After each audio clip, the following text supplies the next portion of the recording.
President Biden's State of the Union address has sparked both praise and criticism across America. While the ongoing war between Russia and Ukraine was the main focus of last night's address, or at least I won't say the main focus, it was one of the top focuses of the address. Issues of the home front like inflation, of course, were mentioned. Republican Senator Kevin Cramer of North Dakota is joining us right now from Washington, D.C. with his take. Good morning to you. And the first question I have for you is, was there anything besides standing with Ukraine that Democrats and Republicans can actually agree on? Oh, I think there may be some things. I think was heartened. I think a lot of Republicans were heartened by the president's reference to police officers and calling out, really a pivot on defunding the police. I think that was smart on his part. Certainly, I think Republicans probably appreciated the line more than Democrats did, but there was some enthusiasm from Democrats as well. So I'd say that was an area. He also, interestingly, he did say in his references to immigration reform, he said, secure the border. Those are words that we thought we'd never hear from a Democratic president again. And again, I think there's opportunity. He pushed hard on immigration, by the way, Adrian, and I think that there is some opportunity there as long as both sides are willing to give a little to get what they want. I've often thought that we could be close to getting something on immigration if everybody would listen to each other and find a balancing point. Listening, what a novel idea. I think that you're 100% right. We all need to listen to each other a little closer. A lot of people have critiqued the past 3 or 4 administrations on their handling of Putin. You have said the president has emboldened Vladimir Putin to invade. Some would even say that President Trump had a method of keeping your friends close and your enemies closer. Could President Biden have handled his dealings with Putin any other way?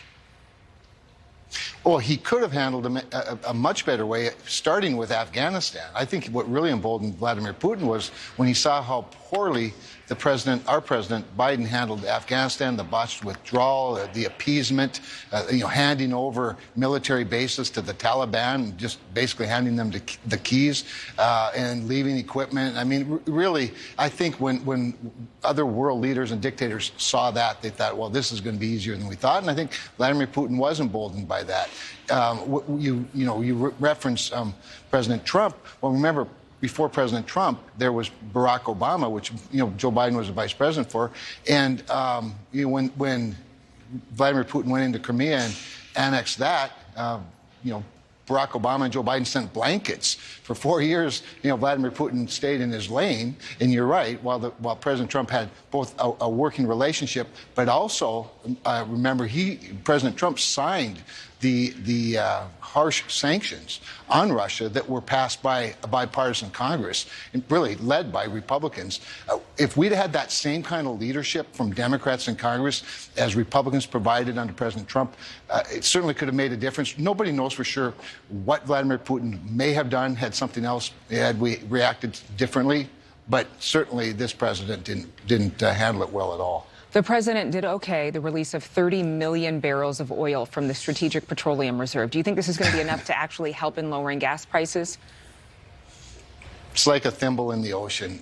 Of course it won't. The best way would be to unleash the oil reserves that are underneath things like the Permian Basin, the Bakken of North Dakota, bring American energy production back online, give the green light, send the right market signals, produce in the United States of America where we not only produce better and with much higher labor standards, much higher environmental standards. We can actually reduce greenhouse gas emissions, put people to work, have a geopolitical leverage that he handed to Vladimir Putin when he greenlighted the Nord Stream 2 pipeline, which became a weapon for Vladimir Putin. Speaking of ways that President Biden poorly handled Vladimir Putin, Nord Stream 2 is chief among them. So, no, the releasing of the reserves, that's for emergencies. We don't even really, in my view, Adrian, we don't even really need those reserves like we used to need them because we have so much oil and gas in the United States. It's easily accessible if you send the right market signals and the right regulatory signals to the developers and producers. One more question for you. Being from North Dakota, I know farming is a way of life for so many across the country.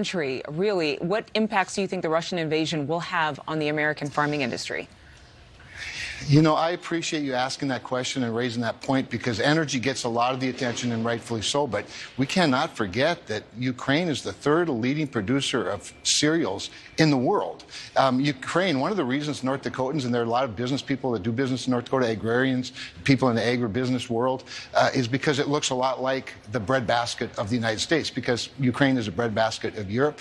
It could have a dramatic effect. So when you start talking about the impact of this on inflation, again, energy is always a leader in inflation because it's involved in every value chain, every supply chain. But so is food. You know, you're talking about two things everybody in the world needs. So it could be very disruptive to markets. We expect it would be. Now, if you're a grain producer in the Midwest, you're going to get a higher price for your product, but you're also going to pay a lot more for the input costs. So it'll be disruptive, and hopefully, hopefully I'm wrong, but I imagine it can be very disruptive as we head into the spring planting season now, and of course, a harvest eventually later in the year. Thank you so much, Senator Cramer, for joining us. We really appreciate your time. Thanks for the opportunity, Adrian.